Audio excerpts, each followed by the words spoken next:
So, the philosopher Plato famously said that basically the layman, the common man, is incapable of using advanced philosophical concepts to truly deduce what is right and what is wrong at a reliable level. And so he seemed to he seemed to imply that we need allegorical mythological teachings in order to get morality across in a sort of Machiavellian sense. So he did not think that everyone could become his student Aristotle, or like his other students at a similar degree of philosophical, ethical understanding, deducing what is right and what is wrong, using critical thinking, using philosophy, isn't something that maybe a farmer or a blacksmith could do. So he thought that there actually is a justification for storytelling. So Plato invented fascism in the book The Republic. He writes this whole story about how you have to control society by telling lies, and only select elite members of society can know what the lies are, and that their job is to prevent anyone from changing the lies or doubting the lies or whatever.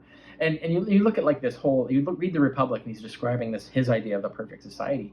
It describes the Vatican to a T. It's exactly what the Vatican did in the Middle Ages, is they just replicated Plato's vision.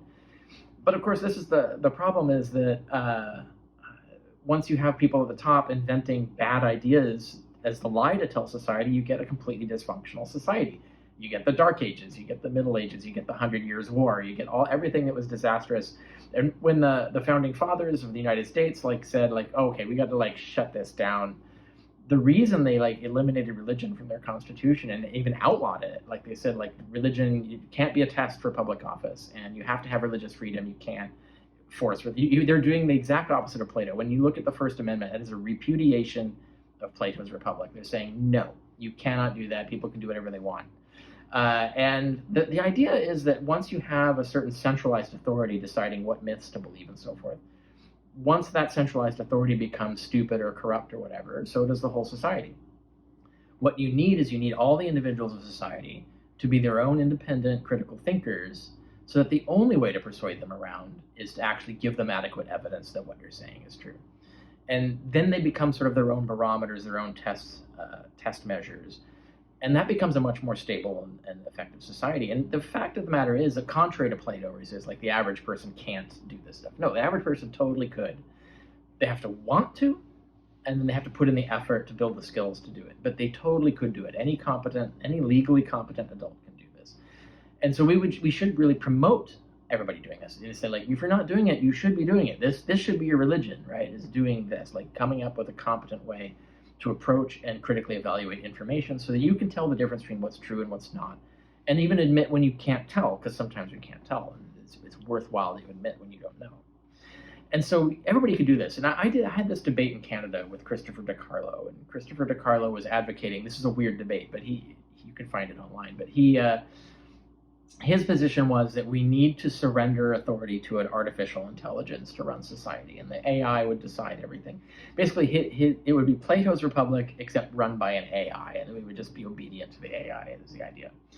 And I was arguing the opposite, and I said, no, we can't do that, because the AI could be wrong. And if you're going to do that, you have to have the AI has to convince each individual person as their own individual evaluator that it's true. And so you need the skills in every individual to be able to evaluate information, to know, is this true, is this false, is this idea good, is this idea bad. They need their own skills to be able to do it.